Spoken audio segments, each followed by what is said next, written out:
Hello and welcome back to my channel. It has been 2 weeks. I went home and now I'm back, so that's happening. And on my first video back, I was doing a mini prompt challenge kind of thing. So I went to an art prompt website and I went through the prompts looking for quite a few of them. And the prompts that came up were a deceptive spy in a dark alley with a weapon made from a dragon's lower jaw, and her shadow didn't match her body. So that's a lot to work with, but it does bring to mind a very specific image. So the very first thing I was working on was that dark alley.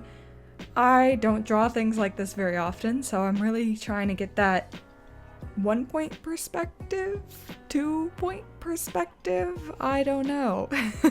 You'd think I know. I would know. I'm in school for art, but but I found this image online somewhere, and I thought, this is a pretty decent looking alley. I had an idea of what I wanted, but and specifically I wanted to draw a character who looked kind of demon-ish or witch-ish. It was definitely giving me like fantasy, mythical creature kind of vibes, but I wanted to originally make it something that was a little bit more modern, more like a 1920s film noir kind of thing, but I didn't know how. So that didn't happen at all. Ignore that. But I am really happy with a couple parts of this drawing, and this dragon bone weapon, the dragon jaw weapon one, is definitely the part that I'm just so excited about. It turned out so well. It legitimately looks like some sort of knife or dagger or something. It wouldn't be practical, I don't think. It's like a serrated knife, but more irregular. But I'm really happy with the way that turned out. This was kind of a struggle drawing for me because I really wasn't feeling it. I usually shoot all of my drawings in one long take. So a 4-hour or 6-hour video that I get up and take a couple breaks in between, but I don't really stop for long periods of time. This drawing took me 3 days. 3 separate days, 3 separate recordings, and each of them felt so different. It was terrible. So much of a struggle. But I am semi-okay with the outcome. I would say 6 out of 10. Not the best thing I've ever drawn, but not the worst. It was just the fact that there were so many prompts, but they were fairly consistent, right? So it's not like it was trying to mesh together a bunch of wildly different pieces. It was more just like having to sit down and be constrained in every sense of what I did with something really different. Because usually when there's a prompt, I can be like, okay, there's this word, draw a woman, right? So I'm restricted on one aspect, but I have complete creativity over how she dresses, what she's holding, who is she, what's she doing. This was very specific. She's supposed to be a spy. She's supposed to be in a dark alley. She's supposed to have a weapon specifically made from a certain type of material. So after thinking about, wanting it to be a film noir-y kind of character, my next thought was definitely like witchy priestess kind of person. So that's what I went with. I, gave her this sort. She looks like the female character from the Castlevania, Netflix's Castlevania. Oh, I can't remember her name, but she looks just like her. The short hair, the hood. That was unintentional, but I don't hate it. Something that I do not like about this drawing, though, is, and it's not something I think you would notice immediately, right? Like, it's not something that I think totally ruins it, but looking at her and then looking at the size of the door on the hall across from her on the wall, in the alley, she is massive, like huge. If you imagine that doorway being 7 feet tall, she's almost that tall kneeling. There's some really messed up perspective going on, and you could argue like, oh, the door's farther away, but it's not. The wall is further away. So in reality, she's actually bigger than how she looks. It's I do notice, like, much later in the drawing, which causes a lot of problems. But she's so big. Which I guess isn't the worst thing in the world, but it would make her a terrible spy. Like, what? She wouldn't blend in most places. God, she's like 10 feet tall. But it's fine, it's fine. You probably wouldn't even have noticed if I didn't point it out, but I'm pointing it out because it's important to point out the bad things in your art so you know what to think about next time. I'm not super happy with how a lot of the background elements turned out as well, because I was feeling really lazy. I put a lot of effort into my backgrounds when I do them. It takes me a lot of concentration, a lot of focus, a lot of repetition, a lot of, going back over the same things. And for that, it usually has to be something that I enjoy drawing, because if I don't enjoy drawing the thing, then I'm not gonna put a lot of effort into the thing. And I was not enjoying drawing this alleyway, just for some reason. I don't know. I think it's because I felt like there should be things that characterize this alleyway more, right? There's windows, and there's like a drainage pipe, and there's like gaps in the walls and doorways and stuff, but there should be, bricks and scuffs and mold and water damage, and this is a dark, spooky alley, right? But all that stuff individually takes a lot of effort, and it's just not effort that I was willing to put into this piece, which is kind of sucky because I'm lazy.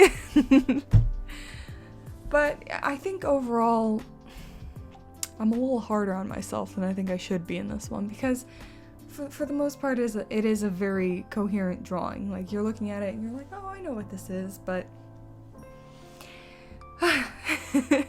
sometimes you're just not feeling it. A little bit more technical in what I am actually doing, I wanted to kind of give them a very strong light source. I thought it would make her look a little bit more evil, because it says she's a deceptive spy, so I was kind of assuming she was a bad guy. She's got that big old dagger weapon. Oh, and I start with doing this line art with a really thin liner, and it is just completely overwhelmed by the line art of her hand, so I have to do it again with a thick liner.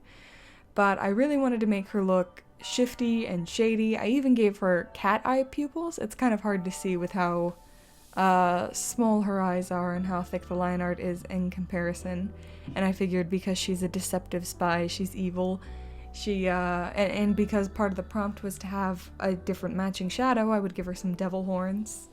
And I think that's like kind of cute and subtle. I was gonna give her wings too, but I just didn't want to.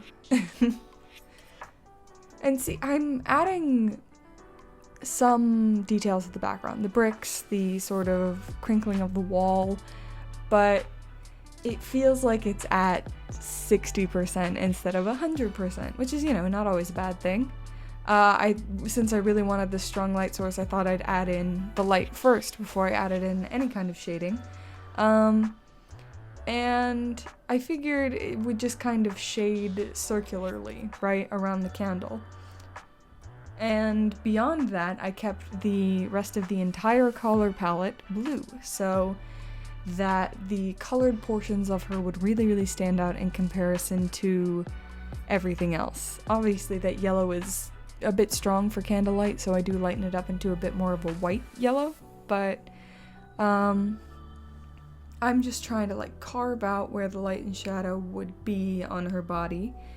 And you don't, usually see people lighted from below, so it was kind of fun to have a little bit of fun with what the lighting would look like. I'm not sure I got it 100%, but I think I got it well enough that you're interpreting the light coming from the candle, And gosh, that dragon bone knife is just so pleasing to look at. That is something I would like to come back to, actually, doing another illustration with that knife, that dagger. The handle is nothing special, but gosh, that the bone just looks so real. And I just wanted to do this sort of big circle thing. A candle very likely wouldn't give off that much light, but let's say it's magic. You know, it's a magic candle. That's just what it is. You can argue with it, but you'd be wrong. And again, I just kept everything blue in the background to keep everything cohesive and to make the yellow candlelight stand out. For the most part with this coloring, I'm just sort of thinking, where's light, where's dark, where's darkest, right? And the darkest points are going to be within the windows, and the lightest points are going to be anything facing our camera. I added these little tree things, and I thought it would be cool to give them a little bit of light coming up from the bottom of the candle. Don't know if that's realistic or not, but I thought it might have added something a little bit more dimensional to the drawing in general. I thought that this wall would definitely be a barrier to the light down the alleyway, so that was the best place for me to start with the shading, because I had no idea where to even start with this. I was just like, the light source is the candle, but that means basically everything outside the candle is extremely dark. So I was trying to find a happy medium between shaded and, you know, readable is the word I'm thinking of, gosh. And I was having a little bit of trouble with, you know, wow, I am out of practice. I was having a little bit of trouble figuring out how realistic to make the whole thing, because she's not a realistic character and I didn't want to put a ton of effort into this. So I'm looking for like texture brushes to texture up the walls, and nothing is really working for me. I'm kind of like, ugh, it all just looks kind of messy. So I do want to darken everything a bit, give it a bit more of a nighttime aesthetic. So I do that, and I cause a little bit of a glow to be coming from the candle, and I like that a lot. So I think I ended up going back and adding a second one on top of that.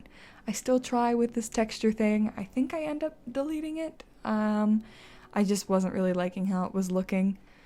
Again, I'm not really sure what I would have done to texture the wall, maybe make it look like stone, but it just wasn't something that I was super pleased with. I think overall it doesn't look terrible, but there could definitely be some more work put into it. This is about the point when I realized how totally massive the character is. I had some bricks into the walls and stuff just because they were in the sketch, and it added a little bit of interest to those blank spaces on the wall. You know, not a ton, but I didn't want to take the time to draw every single brick. That would have been exhausting. So I try and shrink her, and I realize immediately that I'm having problems because of the way I colored things. So, lesson learned. Don't put all of your colors on one layer. You'd think I'd learn at some point. You know, at some point you gotta learn. Not me, though. I think I do end up pulling it together in a way that looks alright. You know, if you look close, you're like, man, there's still some stuff going on there. And I'm like, yeah, there is, but just pretend there isn't for my pride. So this is basically the final piece. I was just doing some finishing touch-ups, another layer of that dark stuff just to really make the candle stand out. And I signed. So thank you so much for watching, and have a wonderful day and all that jazz.